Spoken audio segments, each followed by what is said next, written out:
चौधरी, भारत की आजादी को 77 साल पूरे हो चुके हैं और अब से कुछ ही देर बाद पूरा देश अपना 78वां आजादी दिवस मनाएगा। लेकिन इससे पहले आज मुख्यमंत्री योगी आदित्यनाथ ने पाकिस्तान को लेकर बहुत बड़ी बात कही है, जिसमें कई बड़े संदेश भी छिपे हैं। सीएम योगी ने कौन सी बड़ी बात कही वो हम आपको बताएंगे। ये सब हम आपको अपनी एक रिपोर्ट के जरिए दिखाएंगे। और भी कई बड़ी खबरें होंगी, जिसमें कन्नौज में नाबालिग बच्ची के साथ रेप के प्रयास की वो खबर भी है जिसने सियासत में हड़कंप मचा के रखा है। खबर उत्तर प्रदेश के स्कूलों को लेकर भी है, खबर डोडा में हुए आतंकी हमलों की भी है। लेकिन शुरुआत करेंगे उस बड़ी खबर से जिसमें मुख्यमंत्री योगी आदित्यनाथ ने पाकिस्तान को खुले शब्दों में बड़ी चेतावनी दे डाली है। आध्यात्मिक जगत में पाकिस्तान कोई वास्तविकता नहीं है। या तो उसका भारत में विलय होगा या पाकिस्तान इतिहास से समाप्त होगा, हमेशा के लिए समाप्त होगा।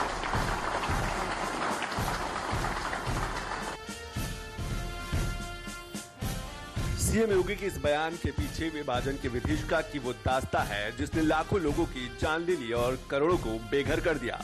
आजादी के एक दिन पहले की उसी भयावह दिन को याद करते हुए देश आज विभाजन विभीषिका स्मृति दिवस मना रहा था। विभाजन की विभीषिका को झेल चुके उन करोड़ों लोगों के साहस को सलाम कर रहा था। राजधानी लखनऊ में यूपी के सीएम विभाजन विभीषिका स्मृति दिवस के कार्यक्रम में शामिल हुए थे, जहां उन्होंने पाकिस्तान को लेकर ये बड़ा दावा ठोक दिया। क्योंकि आध्यात्मिक जगत में जब जिसका कोई वास्तविक अस्तित्व नहीं है उसको नष्ट ही होना है,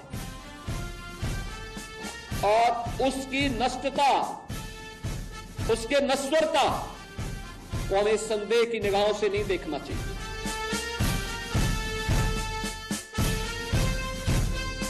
सीएम योगी ने दावा किया कि पाकिस्तान के अस्तित्व के खतरे पर कोई संदेह नहीं है। विभाजन की स्थिति पर जब सीएम योगी का दर्द छलका तो उनके निशाने पर तब की कांग्रेस सरकार भी आई। विभाजन की त्रासदी के लिए सीएम योगी ने सीधे तौर पर कांग्रेस को जिम्मेदार ठहराया। विभाजन की त्रासदी के लिए तत्कालीन कांग्रेस नेतृत्व पूरी तरह जिम्मेदार रहा है। कांग्रेस विभाजन की त्रासदी के लिए और समय समय पर देश के साथ हुए इस धोखे के लिए कभी देश की जनता से माफी नहीं मांगेगी, क्योंकि उनका चरित्र कभी भी इस प्रकार का नहीं रहा। कांग्रेस का वास्तविक चरित्र अजनैयवादी रहा है और देश के अंदर जब भी उसको अवसर मिला उसने लोकतंत्र के गले को घोंटने का प्रयास किया। 1975 इसका उदाहरण है। आजादी की लड़ाई को लेकर के देश के महान क्रांतिकारियों ने, स्वतंत्रता संग्राम सेनानियों ने जिस लड़ाई को लड़कर के देश को स्वतंत्र कराने की दिशा में विदेशी हुकूमत को उखाड़ फेंकने के संकल्प के साथ जो लड़ाई लड़ी गई थी, जब उसकी पूर्णता का समय आया तो विभाजन की त्रासदी का सामना इस सनातन राष्ट्र को करना पड़ा। जो कार्य इतिहास में किसी युग में नहीं हुआ, वह दुर्भाग्य से सत्ता लोलुप कांग्रेस की सत्ता के प्रति अभिलिप्सा ने, लोलुपता ने त्रासदी के रूप में, विभाजन की त्रासदी के रूप में हम सबके सामने प्रस्तुत कर दी और स्वतंत्र भारत को एक ऐसा नासूर दे दिया जो आज भी इस भारत में आतंकवाद के रूप में, उग्रवाद के रूप में, अलगाववाद के रूप में लगातार पूरे भारत को दंश दे रहा है।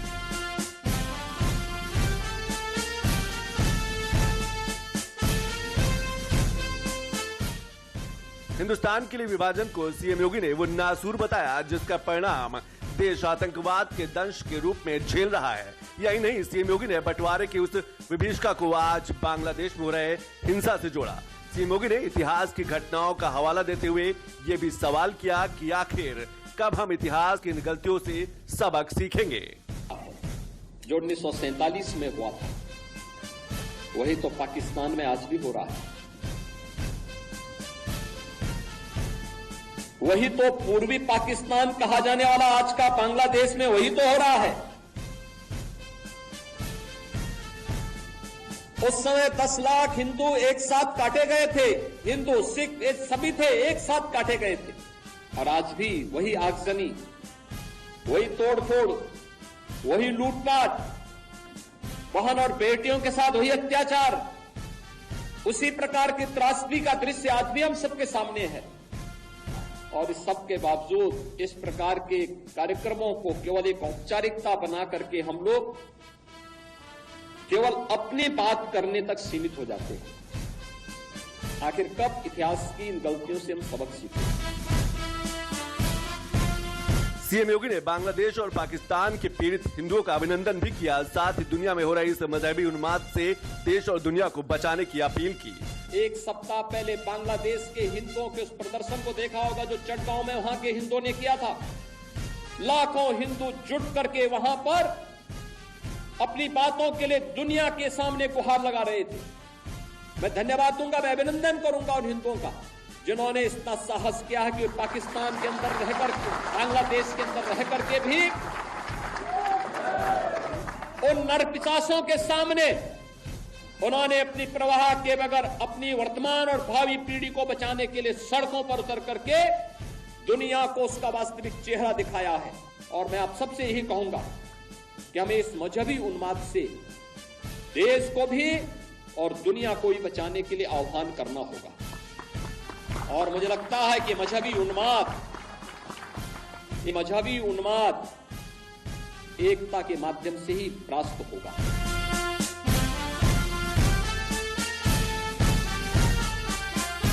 अगस्त 1947 को हिंदुस्तान और पाकिस्तान का बंटवारा हुआ था और मोदी 2.0 के गृह मंत्रालय ने 14 अगस्त 2021 को गृह मंत्रालय ने गजट जारी कर 14 अगस्त को विभाजन विभीषिका स्मृति दिवस के रूप में मनाने का फैसला लिया था। 14 अगस्त को विभाजन विभीषिका दिवस मनाया जाता है। देश का बंटवारा हुआ और पाकिस्तान एक अलग देश बना। देश के बंटवारे की याद में मनाया जाता है ये दिवस। इस बंटवारे में लाखों लोगों की जान चली गई थी और करोड़ों बेघर हुए थे। इस दिन उन करोड़ों लोगों के साहस को सलाम किया जाता है। पीएम मोदी ने विभाजन विभीषिका दिवस मनाने का ऐलान किया था। 14 अगस्त 2021 को गृह मंत्रालय ने गजट जारी किया।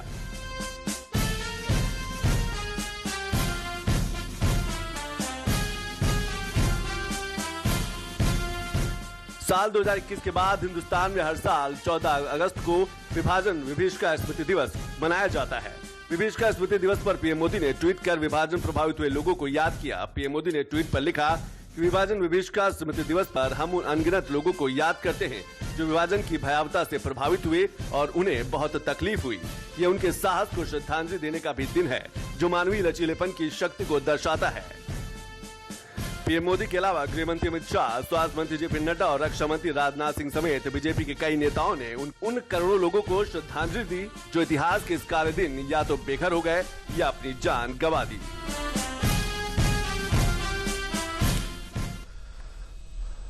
और जम्मू कश्मीर की घाटी में आए दिन सेना और आतंकियों के बीच फायरिंग हो रही है। बुधवार सुबह भी यही हुआ। लगातार होती घटनाओं को के मद्देनजर रखते हुए रक्षा मंत्री ने मीटिंग भी बुलाई। पूरी घटना क्या थी और 15 अगस्त को लेकर सुरक्षा को लेकर क्या इंतजाम किए गए हैं, ये सब कुछ इस रिपोर्ट में शामिल है।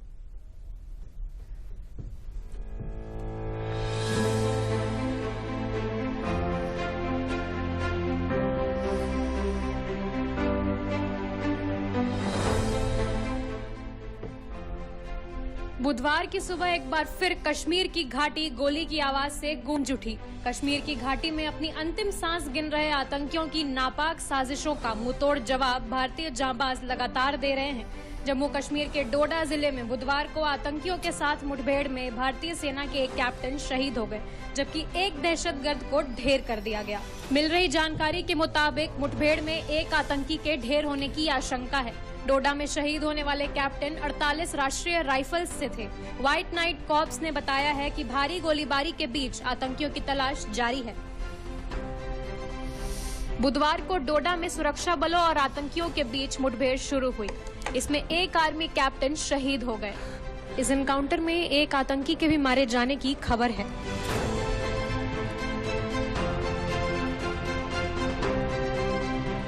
एक आतंकी के ढेर होने की खबर के बावजूद एक आर्मी कैप्टन के शहीद होने की खबर से हर हिंदुस्तानी दुखी है। आपको इस जांबाज आर्मी कैप्टन के बारे में भी बताते हैं जिन्होंने देश के लोगों की हिफाजत के आगे अपनी जान की ही बाजी लगा दी। शहीद कैप्टन दीपक 48 राष्ट्रीय राइफल से हैं। वो डोडा में असार फॉरेस्ट एरिया में चल रहे एनकाउंटर में टीम को लीड कर रहे थे। बुधवार सुबह गोली लगने के बाद उन्हें अस्पताल लाया गया, जहां इलाज के दौरान उन्होंने दम तोड़ दिया। ये हमला अभी रुका नहीं है। असार फॉरेस्ट एरिया में अभी भी एनकाउंटर जारी है। आतंकी जंगल में एक नदी के पास छिपकर फायरिंग कर रहे हैं। ये आतंकी सुबह एनकाउंटर के दौरान भाग गए थे। जहां से आतंकी फायरिंग कर रहे थे, वहां से M4 राइफल और 3 बैग में विस्फोटक मिला है। जम्मू कश्मीर की घाटी पर सर्च ऑपरेशन जोरों शोरों पर है। ऑपरेशन के दौरान पुलिस ने कठुआ में 12 अगस्त को 8 ओवरग्राउंड वर्कर्स को गिरफ्तार किया है।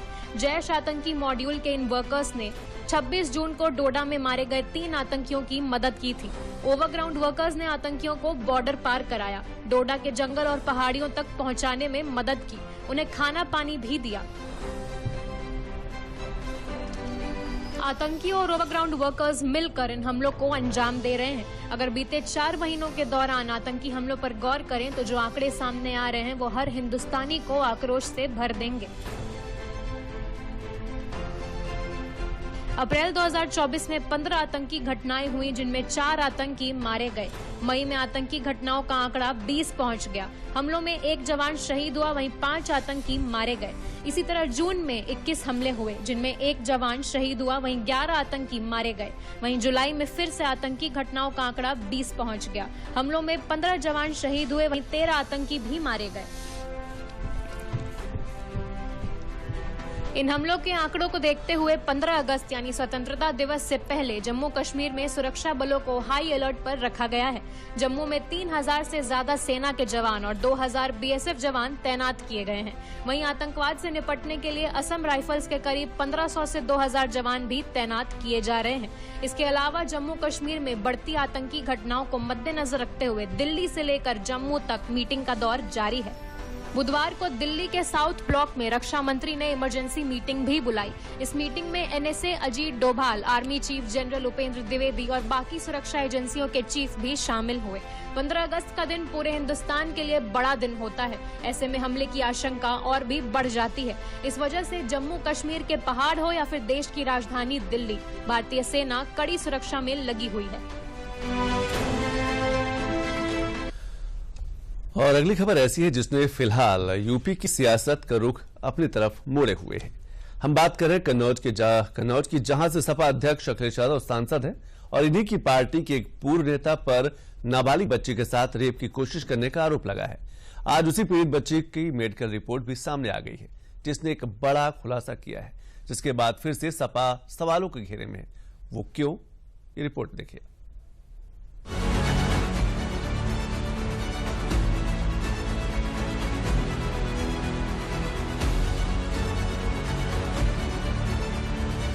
नवाब सिंह यादव वो नाम जो पिछले 3 दिनों से यूपी की सियासत में चर्चा का सबसे बड़ा मुद्दा बना हुआ है। लेकिन अब नवाब सिंह यादव की मुश्किलें बढ़ने वाली हैं। जो रेप की कोशिश को लेकर अभी तक सिर्फ नवाब पर आरोप ही लग रहे थे, अब उसमें नया मोड़ आ गया है। दरअसल पीड़ित बच्ची का कन्नौज पुलिस ने मेडिकल जाँच कराया था और मेडिकल में बच्ची के साथ रेप की पुष्टि हो गई है। यही नहीं, आपके स्क्रीन पर नवाब सिंह यादव के साथ दिख रही महिला पीड़ित बच्ची की बुआ है और इस केस में इनकी भी हरकतें संदिग्ध पाई गयी है। पीड़िता का मेडिकल एग्जामिनेशन आज कंप्लीट कराया गया, साथ ही न्यायालय में उसका बयान कराया गया, जिसमें उसने दुष्कर्म की बात कही है। इसमें विवेचना में दुष्कर्म की धाराएं बढ़ाई जाएगी और साथ ही जो कल इसके साथ जो बुआ थी उसके बारे में भी जो इसके माता पिता है आरोप लगाए हैं। इसमें माता पिता ने बताया कि इसकी बुआ जो है इनकी लड़की को लेके आई थी और इस घटना के संबंध में इनको कोई जानकारी नहीं थी। जब पुलिस ने उनको संपर्क किया तब इनको इसके संबंध में पता चला। बुआ के संबंध में भी इन्होंने तहरीर दिया, उसको विवेचना में शामिल किया गया और इनकी बुआ को जांच के क्रम में तो बुलाया गया था बयान के लिए, तो ये आए नहीं है, इनकी तलाश की जा रही है। इनका जो अभी तक का कार्य रहा है वो संदिग्ध है, इन पे भी वैधानिक कार्रवाई की जा रही है। दरअसल कन्नौज पुलिस ने मंगलवार को पीड़ित बच्ची का बयान दर्ज कराया था और मेडिकल भी करवाया था, जिसके बाद पुलिस ने जांच का दायरा बढ़ाया, जिसमें पीड़ित बच्ची को नवाब के पास ले जाने वाली उसकी बुआ की हरकतों को भी संदिग्ध पाया गया। पुलिस ने बुआ को बयान दर्ज कराने के लिए 13 अगस्त को बुलाया था, लेकिन पीड़ित बच्ची की बुआ पुलिस स्टेशन अपना बयान दर्ज कराने नहीं पहुंची। रविवार को हुई घटना की जानकारी भी बुआ ने बच्ची के माँ बाप को नहीं दी थी। जिसके बाद अब कन्नौज पुलिस पीड़ित बच्ची की बुआ की तलाश कर रही है। बच्ची के साथ दुष्कर्म की पुष्टि के बाद नवाब पर पुलिस ने धाराओं को भी बढ़ा दिया है। नवाब पर पॉक्सो एक्ट के तहत मुकदमा पहले ही दर्ज किया जा चुका है। इधर दूसरी तरफ मामले में गर्म सियासत अब और परवान चढ़ चुकी है, क्योंकि पीड़ित बच्ची के साथ अभी तक दुष्कर्म की सिर्फ संभावनाएं लगाई जा रही थी, लेकिन अब इसकी आधिकारिक पुष्टि भी हो चुकी है। इसके साथ ही पिछले 1 महीने में सपा से कनेक्शन रखने वाले 2 नेताओं पर दुष्कर्म का घिनौना आरोप लगा है, जिसको लेकर बीजेपी ने एक बार फिर बड़े सवाल खड़े किए हैं। राजनीतिक दलों को सोचना चाहिए कि अपने नेताओं को वो अंकुश पे रखे। क्या कारण है कि लगातार नाबालिग बालिकाओं के साथ में एक नहीं 2 समाजवादी पार्टी के नेताओं ने अभी एक समाजवादी पार्टी के नेता का मामला ठंडा नहीं पड़ा था, दूसरे नेताजी ने अपना आवरण रंगे हाथ उन्होंने ऐसा आचरण करते हुए वो दिखाई पड़े। मैं समझता हूं समाजवादी पार्टी को ऐसे नेताओं के खिलाफ कार्रवाई करना चाहिए। पुलिस तो अपनी कार्रवाई करेगी, लेकिन उनको भी अपने दल के जो निरंकुश लोग हैं उनको अंकुश उन पर लगाना होगा। समाजवादी पार्टी और अपराध, सभी प्रकार के अपराध, ये दोनों एक दूसरे के पूरक।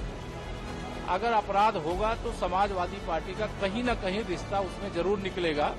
यह बहुत दर्दनाक है कि अयोध्या की घटना, मतलब शब्दों में कुछ उसके लिए कहना भी संभव नहीं है। अब वो विषय अभी शांत भी नहीं हुआ था। अब जहां से स्वयं श्री अखिलेश यादव जी सांसद हैं, जो उनके प्रतिनिधि रहे हैं, उनके पत्नी डिम्पल यादव जी सांसद थे, उनके प्रतिनिधि रहे हैं, उनके ऊपर इस प्रकार के आरोप आए हैं। ये जांच एजेंसियां जांच कर रही हैं, लेकिन समाजवादी पार्टी का कारनामा, थोड़ी सी ताकत बढ़ी है तो अराजकता चारों तरफ दिखाई दे रही है। इस मामले में भड़की सियासत में सपा भी पीछे हटने का नाम नहीं ले रही है। अभी सोमवार को जहां सपा की प्रवक्ता जूही सिंह ने इस मामले में नार्को टेस्ट की मांग की थी, तो अब सपा नेता रविदास मल्होत्रा ने उल्टा नवाब का नाता बीजेपी से जोड़ते हुए बीजेपी का ही नेता बता दिया, जिस पर बीजेपी ने नवाब सिंह यादव का सपा के साथ अतीत वाला पन्ना खोल दिया। कन्नौज में जो नाबालिग बेटी के साथ बलात्कार का प्रयास में जो नवाब सिंह गिरफ्तार हुआ है, वो भारतीय जनता पार्टी का नेता है और पिछले 6 सालों से वो भारतीय जनता पार्टी में बहुत सक्रिय है। 2019 के लोकसभा चुनाव में भाजपा के प्रत्याशी सुब्रत पाठक का चुनाव लड़ने का काम कर रहा था और चुनाव का संचालन तन मन धन से कर रहा था। भाजपा के पूर्व सांसद की शय पर उसने दुराचार करने का प्रयास किया था।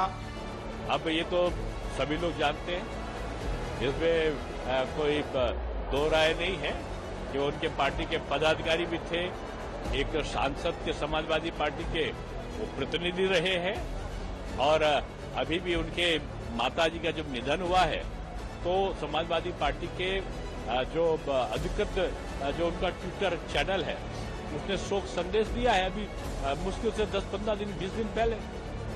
तो ये कहने से बाप नहीं धुलेंगे कि वो मेरी पार्टी का अब नहीं है। दरअसल दुष्कर्म के दोनों मामले अयोध्या और कन्नौज में सपा बैकफुट पर है, इसलिए वो लगातार कुछ न कुछ कोशिश कर बीजेपी को काउंटर करने का प्रयास कर रही है। इस बार सपा ने नवाब सिंह यादव की कोई फोटो सुब्रत पाठक के साथ दिखाकर इसका नाता बीजेपी से जोड़ दिया, जिस पर खुद सुब्रत पाठक ने सफाई दी है। फोटो तो अखिलेश जी की योगी जी के साथ भी वायरल हो रही है, तो क्या अखिलेश जी योगी जी के लिए काम करते हैं?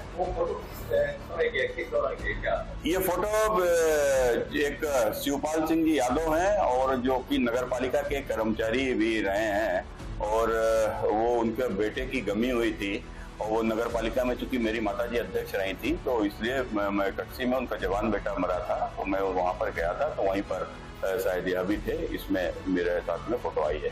कोई कहीं आके फोटो खिंचा सकता है। फोटो खिंचाने के लिए जनप्रतिनिधि घूम रहा है क्षेत्र में, हजारों लोग आते हैं उसके साथ फोटो खिंचाते हैं। इसका मतलब नहीं है कि वो उसको प्रश्रय दे रहे हैं या संरक्षण दे रहे हैं। समाजवादी पार्टी ने ऐसे लोगों को संरक्षण दिया है, प्रश्रय दिया है। यही नहीं, फोटो का ये मामला इस केस के पहले ही दिन से चल रहा है, जब नवाब सिंह यादव की तस्वीरें अखिलेश यादव और डिम्पल यादव के साथ वायरल हुई थी, जिसके बाद सपा ने तुरंत नवाब से कन्नी काटते हुए इसे पार्टी विरोधी बता दिया था। लेकिन सपा के साथ नवाब सिंह यादव का कनेक्शन सपा के इन प्रयासों पर पानी फेरता हुआ दिख रहा है, क्योंकि नवाब के खिलाफ मिले हर सबूत उसके साथ सपा के कनेक्शन की ओर ही इशारा करते हैं।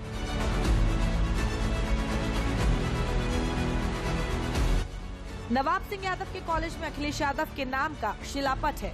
नवाब सिंह यादव की कार पर समाजवादी पार्टी का झंडा लगा हुआ है। कन्नौज में सपा दफ्तर पर नवाब सिंह यादव का पोस्टर लगा है। नवाब की मां के निधन पर अखिलेश यादव का शोक संदेश लिखा था। कन्नौज की जनता बोली, नवाब को इलाके में मिनी सीएम का रुतबा रहा। 2024 के लोकसभा चुनाव में नवाब ने अखिलेश यादव के लिए प्रचार किया। दुष्कर्म के बाद नवाब सिंह यादव से पल्ला झाड़ रही सपा इन सबूतों पर फिलहाल शांत है और वो लगातार इस मामले पर बीजेपी को काउंटर करने के प्रयास में जुटी है। वहीं दूसरी तरफ नवाब को लेकर नए खुलासे होना शुरू हो चुके हैं। नवाब सिंह यादव की 300 करोड़ की संपत्ति का खुलासा हुआ। नवाब सिंह यादव के नाम पर 40 करोड़ का होटल है। नोएडा में 5 स्टार होटल में नवाब सिंह यादव का निवेश है। फिलहाल इस पूरे मामले में नवाब सिंह यादव को लेकर पुलिस ने जांच का दायरा बढ़ा दिया है और इसीलिए अब नए खुलासे भी हो रहे हैं और न जाने अभी कितने और खुलासे होना बाकी है। उधर दूसरी तरफ पीड़ित बच्ची की बुआ भी पुलिस की रडार में है, जिसके बाद और बड़े खुलासे इस केस में हो सकते हैं।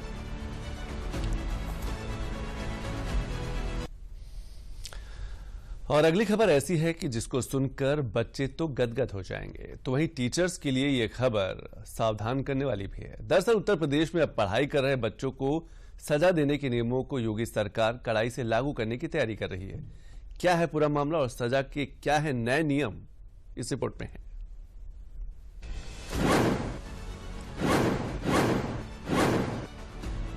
बिना प्याज, मिर्च, मसाले के मुर्गा बनाने का नुस्खा स्कूलों में दशकों से चला आ रहा है। जिन स्कूलों में पढ़ लिख कर बच्चे शिक्षित और सक्षम बनने जाते हैं, उसी स्कूल में उन्हें सजा के तौर पर मुर्गा भी बना दिया जाता है। लेकिन उत्तर प्रदेश की योगी सरकार ने अब स्कूली सजा की इस प्रथा को ही बदलने के लिए कड़ा कदम उठा लिया है। उत्तर प्रदेश में अब टीचर सजा देने के लिए बच्चों को ना तो मुर्गा बना पाएंगे, न घुटने पर बिठा पाएंगे और न ही कोई और मानसिक या शारीरिक सजा दे पाएंगे। शिक्षा विभाग ने छात्रों की सजा को लेकर नए नियम जारी कर दिए हैं। इन नियमों के मुताबिक टीचर अब बच्चों को फटकारना, परिसर में दौड़ाना, चिकोटी काटना, चाटा मारना, घुटनों पर बैठे रहने जैसी सजा नहीं दे सकते। अगर किसी टीचर ने किसी छात्र को सजा के लिए क्लासरूम में अकेले बंद कर दिया तो उसके खिलाफ कार्रवाई भी होगी। एक जियो सभी स्कूल्स को, बीएसएस को, डीआईएस को जारी किया गया है कि वो अपने सरकारी स्कूलों में प्लस प्राइवेट स्कूलों में भी सभी जो सीबीएसई, आईसीएसई रिलेटेड है सबको ये सर्कुलेट कर दे कि इस तरह का कोई भी मारपीट करना, not just physical, even mental abuse करना, है ना, उल्टी सीधी बातें करना, बातें ऐसी जिससे बच्चे का कॉन्फिडेंस लूज हुए या फिर उसको बुलिंग के लिए क्लास में लोग अन्य बच्चे सोचें कि हाँ इसको अलग से टारगेट किया जा रहा है, ये सब चीजें ना की जाए। और इसमें ना सिर्फ हम लोगों की तरफ से पर समय समय पर आप लोगों ने भी देखा होगा कि हाई कोर्ट, सुप्रीम कोर्ट से, नेशनल चाइल्ड कमीशन से और सरकार के द्वारा कई बार ये निर्देश जा चुके हैं। तो इसको सभी डीएसएस की हम लोग एक ओरिएंटेशन और डीआईएस की वीसी करके भी ये बताया गया है कि सभी लोग इसको अच्छे से ठीक से इम्प्लीमेंट करें और बच्चे हमारा भविष्य है, उनको अच्छे तरह से स्कूल में एक सेफ एनवायरनमेंट देना हम सभी की जिम्मेदारी है। दरअसल ये आदेश नया नहीं है बल्कि पुराना है, लेकिन अब योगी सरकार इसे सख्ती से लागू करवाने को ठान चुकी है। इसके पीछे सोच यही है कि बच्चों को ज्यादा से ज्यादा सजा मुक्त रखा जाए ताकि बच्चों में अपनी सहमति और असहमति बिना किसी डर के जाहिर करने की आदत पड़े। इससे बच्चे भविष्य में एक निडर और सक्षम नागरिक बने और प्रदेश और देश तरक्की की राह पर दौड़े। बच्चे को फिजिकली मारना कहीं ना कहीं उसके ग्रोथ पे, उसके भविष्य पे, उसकी साइकोलॉजी पे और उसके कॉन्फिडेंस पे, सभी पे बहुत बुरा असर करता है, जो कि हटाना बहुत मुश्किल होता है बाद में। दरअसल ऐसा एक शासनादेश 2007 में भी निकला था, लेकिन उसका कड़ाई से अमल नहीं हुआ। अब 2024 में योगी सरकार ने न सिर्फ नया आदेश निकाला बल्कि ये सुनिश्चित करने की भी कोशिश की है कि इसे कड़ाई से लागू किया जाए और टीचरों द्वारा पालन भी कराया जाए। दुनिया भर में बच्चों के लिए काम करने वाली संयुक्त राष्ट्र की संस्था यूनिसेफ की एक रिपोर्ट के मुताबिक पूरी दुनिया में 13 से 15 साल के करीब 15 करोड़ स्कूली बच्चों के साथ स्कूल में उसके आसपास हिंसा हुई है। 13 से 15 साल के हर 3 में से एक छात्र के साथ स्कूल में किसी न किसी तरह की शारीरिक हिंसा होती है। करीब 72 करोड़ स्कूली छात्र ऐसे देश में रहते हैं जहां स्कूली सजा के लिए कोई कानूनी प्रावधान नहीं। साल 2005 से 2020 के बीच संयुक्त राष्ट्र ने करीब 13,900 ऐसे मामलों को खुद जांचा है जिसमें प्रत्यक्ष या अप्रत्यक्ष हिंसा स्कूली छात्रों के साथ हुई है। अब सवाल ये उठता है कि भारत में स्कूली बच्चों की सुरक्षा के लिए क्या कानून है और उसको रोकने के लिए उसमें क्या प्रावधान किए गए हैं। ये जाना हर बच्चे को ही नहीं बल्कि माँ बाप की भी जिम्मेदारी है। राइट टू एजुकेशन एक्ट धारा 17 कहती है कि स्टूडेंट को मानसिक शारीरिक तौर पर परेशान करने वाले टीचर पर अनुशासनात्मक कार्रवाई होनी चाहिए। सर्विस रूल्स के हिसाब से दोषी स्कूल टीचर या स्टाफ पर कार्रवाई हो। दोषी टीचर को नौकरी से बर्खास्त करने का भी प्रावधान। बच्चों को स्कूल में पीटने या परेशान करने पर national commission for protection of child rights में शिकायत का प्रावधान है। गंभीर पिटाई पर आईपीसी की धारा 323 मारपीट, 324 जख्मी करना, 325 गंभीर चोट पहुंचाना के तहत केस दर्ज कराने का प्रावधान है। धारा 305 में दोषी पाए जाने पर 7 साल कैद का प्रावधान है। कॉर्पोरल पनिशमेंट क्या है ये भी जान लेते हैं। स्कूल में बच्चों के साथ किसी भी तरह की प्रताड़ना, चाटा मारना, कान खींचना, बच्चे को किसी भी तरह शारीरिक या मानसिक नुकसान पहुंचाने वाला काम, इसमें दोषी टीचर को नौकरी से बर्खास्त तक करने का प्रावधान है। हालांकि इन सारे मामलों में एक दिक्कत ये भी है कि बच्चे और माता पिता इस डर से भी अधिकतर मामलों में शिकायत नहीं करते कि इससे उनके बच्चे के साथ स्कूल में सौतेला व्यवहार न हो। लेकिन अब योगी सरकार के इस नए आदेश से माता पिता उम्मीद कर रहे हैं कि स्कूली सजाओं का सिलसिला कम होगा, जबकि स्कूल भी इस आदेश का स्वागत कर रहे हैं। हम महानिदेशक स्कूल शिक्षा द्वारा किए गए जारी निर्देशों में जहां पर कॉर्पोरल पनिशमेंट को बैन करने के आदेश दिए गए उसका स्वागत करते हैं। सरकार का ये आदेश मुझे बहुत ही अच्छा लगा कि छोटे बच्चों को बिल्कुल भी दंड नहीं देना चाहिए, उनको हाथ नहीं उठाना चाहिए। दुनिया के कई देशों में स्कूलों में बच्चों को सजा देना या मारने पीटने पर न सिर्फ बैन है बल्कि कड़ी सजा का भी प्रावधान है। योगी सरकार के कदम निश्चित तौर पर युवाओं को एक मजबूत और सक्षम भविष्य देने के लिए बहुत अहम है, लेकिन ये भी देखना होगा कि सभी स्कूल इन नियमों का पालन भी करें, क्योंकि तभी सही मायने में इस आदेश का फायदा प्रदेश और देश को मिलेगा।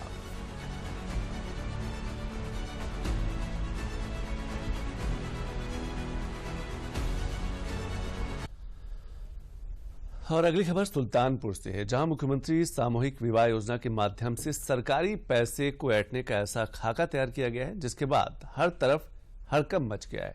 इसमें शामिल लोगों के बारे में जानकर आप भी हैरान हो जाएंगे। ये रिपोर्ट देखिए आप।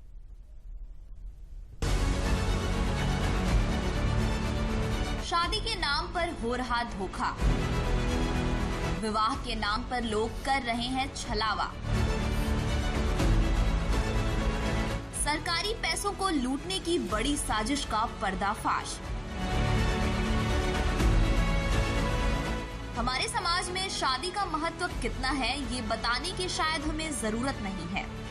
शादी सिर्फ दो लोगों के बीच का बंधन नहीं होता, बल्कि शादी को वो पवित्र बंधन माना जाता है जो एक बार हो गई तो अंतिम सांस तक पति पत्नी एक दूसरे के लिए ही सब कुछ होते हैं।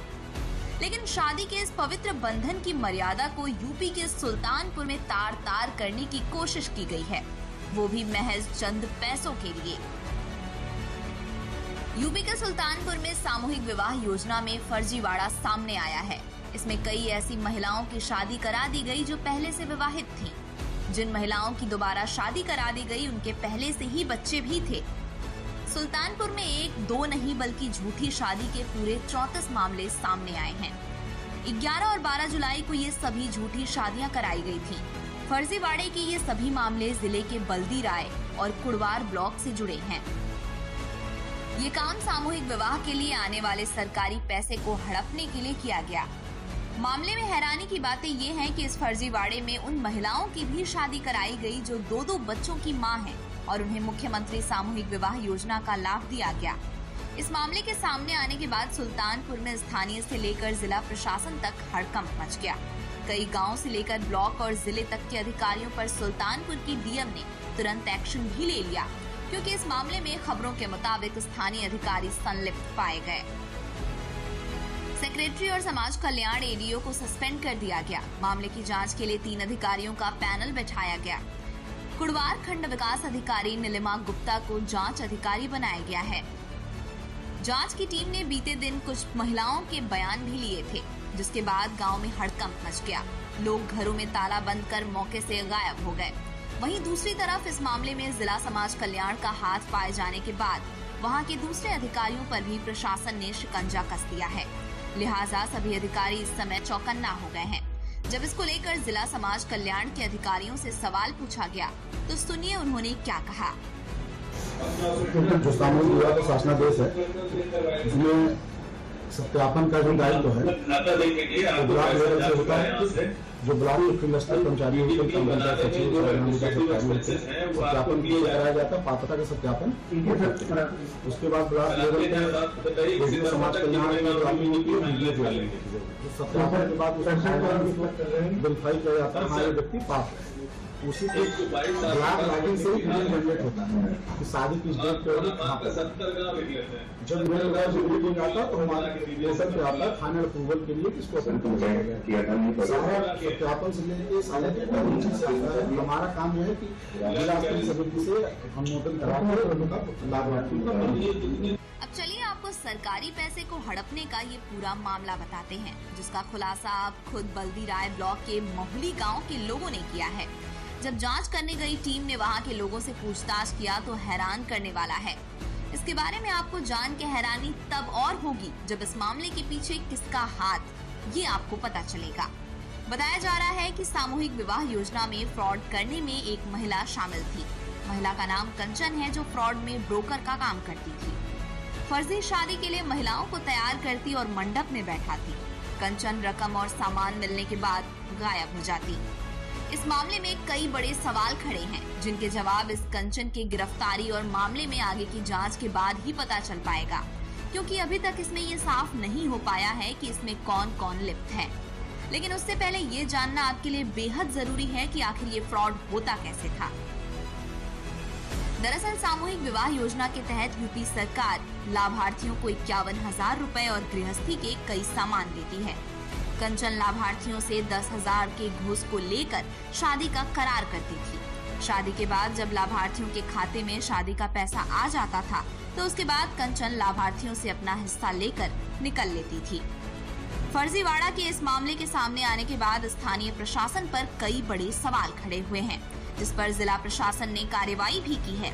मामले की जांच की जा रही है और इसमें संलिप्त पाए गए अधिकारियों पर कार्रवाई भी हो रही है।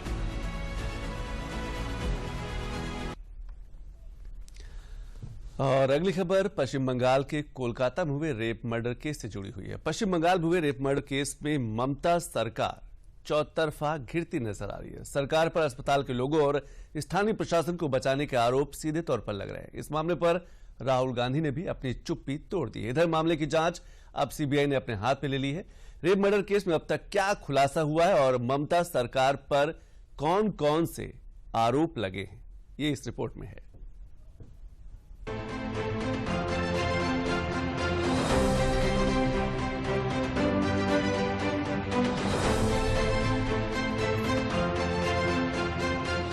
कोलकाता में महिला ट्रेनी डॉक्टर से रेप को लेकर पूरे देश में आक्रोश है। देश भर के लोग इस घटना के विरोध में सड़कों पर उतर आए हैं।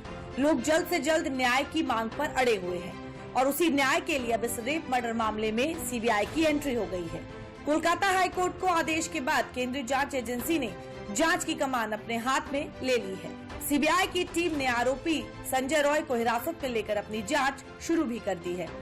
सीबीआई की जांच के इतर ट्रेनी डॉक्टर रेप और मर्डर केस के पोस्टमार्टम रिपोर्ट से बड़े खुलासे हो रहे हैं।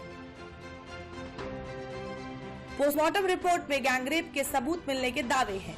शरीर पर चोटों के निशानों से अपराध में ज्यादा लोगों के शामिल होने की आशंका। डॉक्टर के पैर 90 डिग्री तक खुले थे। एक आदमी के लिए आसान नहीं है पैर को 90 डिग्री तक चीरना। ये सारे दावे all India government doctors association के एडिशनल सेक्रेटरी डॉक्टर सुवर्ण गोस्वामी ने पोस्टमार्टम रिपोर्ट पढ़ने के बाद किए हैं। उन्होंने संभावना जताई है कि रेप केस में 1 से अधिक लोग शामिल हो सकते हैं। इस रिपोर्ट के बाद पुलिस और मेडिकल कॉलेज प्रबंधन पर भी सवाल उठने लगे हैं। सवाल है कि आखिर इस केस के अन्य आरोपियों को क्यों छुपाया जा रहा है। आरजी कर मेडिकल कॉलेज के रेजिडेंट डॉक्टर्स ने भी ये आरोप लगाया है कि अस्पताल प्रशासन सबूतों से छेड़छाड़ कर रहा है। आरजी कर मेडिकल कॉलेज के रेजिडेंट डॉक्टर्स का दावा, चेस्ट डिपार्टमेंट के ऑफिस में तोड़फोड़ हो रही। सेमिनार हॉल से 20 मीटर की दूरी पर है चेस्ट डिपार्टमेंट। पुलिस के सामने रेनोवेशन के नाम पर सबूतों से छेड़छाड़ का आरोप। इस रेप मर्डर केस के बाद अस्पताल और स्थानीय प्रशासन से लेकर ममता सरकार सवालों के घेरे में है। अभी तक इस घटना पर लोकसभा में नेता विपक्ष राहुल गांधी का कोई बयान नहीं आया था, लेकिन जब घटना के 5 दिनों बाद राहुल गांधी ने चुप्पी तोड़ी तो सीधा उनके सवालों के घेरे में प्रशासन आया। राहुल ने भले ही ममता सरकार का नाम नहीं लिया, लेकिन इशारों में कहीं न कहीं उनके निशाने पर ममता ही थी। इधर बीजेपी ने भी प्रेस कॉन्फ्रेंस कर एक बार फिर ममता सरकार पर आरोपियों को बचाने को लेकर हमला बोला है।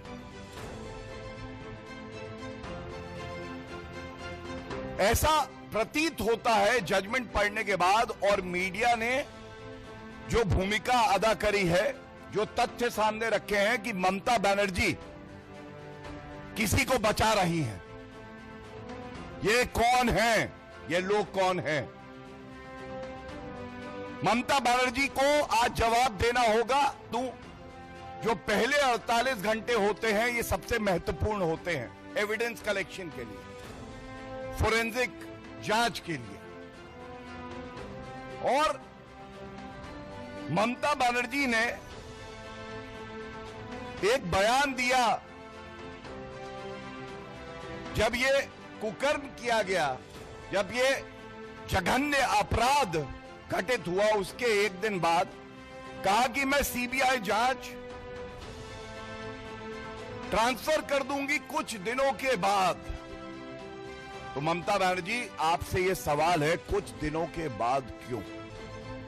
पश्चिम बंगाल सरकार ममता बनर्जी के आदेश पर क्या कर रही थी? सबसे पहले कोई भी जघन्य अपराध होता है जिसको हम लोग कहते हैं हीनस क्राइम, तो उसमें एफआईआर होना यह अनिवार्य है। ये हमारे देश का कानून कहता है। इधर स्वास्थ्य मंत्री जेपी नड्डा से मुलाकात के बाद ट्रेनी डॉक्टर रेप मर्डर मामले में 2 दिन से जारी federation of residents doctor association की हड़ताल तो मंगलवार को खत्म हो गई, लेकिन पश्चिम बंगाल में नेता प्रतिपक्ष शुवेंदु अधिकारी बीजेपी विधायकों के साथ इस घटना के खिलाफ विधानसभा पर विरोध पर बैठ गए। शुवेंदु अधिकारी अस्पताल के प्रिंसिपल रहे संदीप घोष, डॉक्टर एसपी दास और विनीत गोयल को हिरासत में लेने की मांग कर रहे हैं। सीबीआई को शिकंजा कसना चाहिए और संदीप घोष, डॉक्टर एसपी दास, विनीत गोयल को अंडर कस्टडी करना चाहिए। ये तीनों को पहले कस्टडी कीजिए। क्यों डीएमई सुशांत रॉय, डॉक्टर अभिक दे किस लिए 9 तारीख वहां गया था? आरजीकर में Sushant Rai, director of medical education, and doctor Abhik Dey, वो दोनों किस काम के लिए उस दिन सुबह गया था? एविडेंस डिस्ट्रॉय करने के लिए।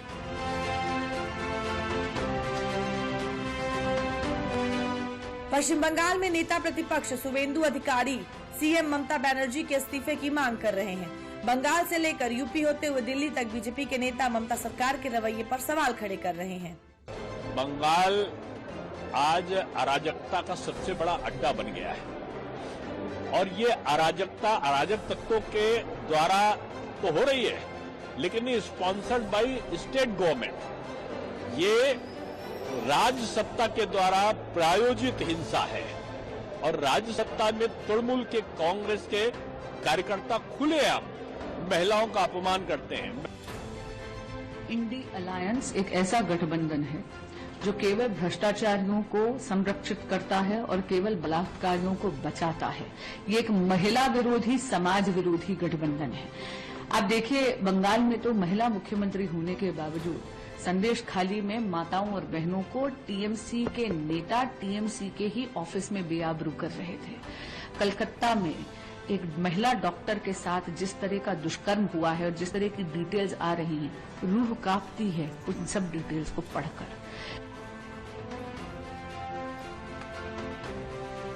इस रेप मर्डर मामले में ममता सरकार चौतरफा घिरती जा रही है। ममता सरकार ने केस सीबीआई को सौंपने में देरी की तो हाईकोर्ट ने खुद आदेश देकर मामले को सीबीआई को सौंप दिया। आरोपियों को बचाने को लेकर ममता सरकार की मंशा पर सवाल खड़ा हो रहा है। इस घटना के लिए आखिर कितने लोग दोषी हैं और आरोपियों को बचाने में ममता सरकार का कितना रोल है, ये तो सीबीआई जांच में होने वाले खुलासों के बाद ही पता चल पाएगा।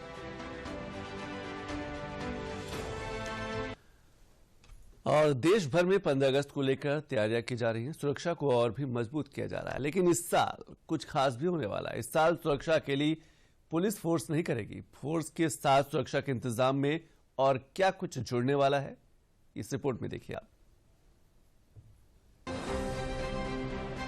15 अगस्त यानी स्वतंत्रता दिवस काफी करीब आ चुका है। हर साल देश के इस खास मौके पर राजधानी दिल्ली को काफी महफूज रखा जाता है।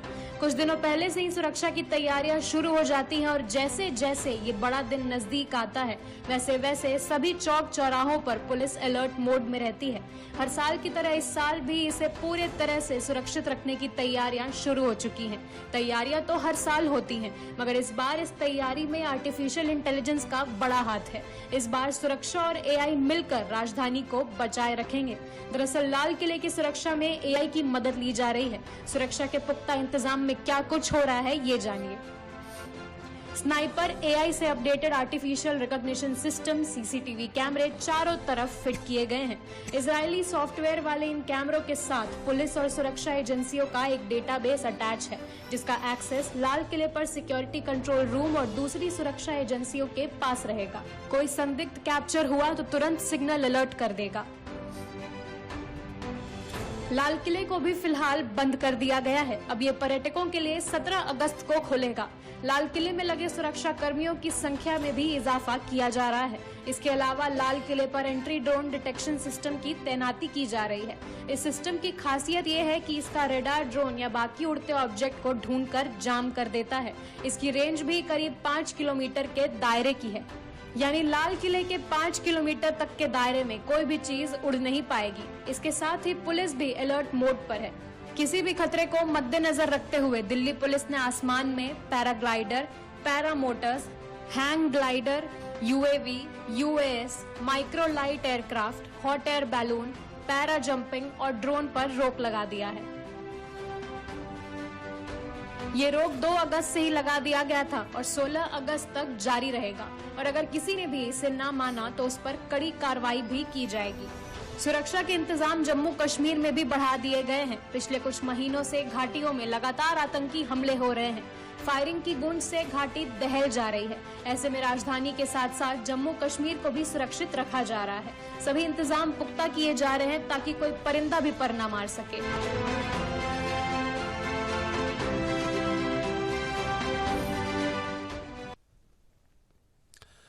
और कल 78वां स्वतंत्रता दिवस मनाया जाएगा, जिसको लेकर दिल्ली के लाल किले की सुरक्षा व्यवस्था कड़ी कर दी गई है।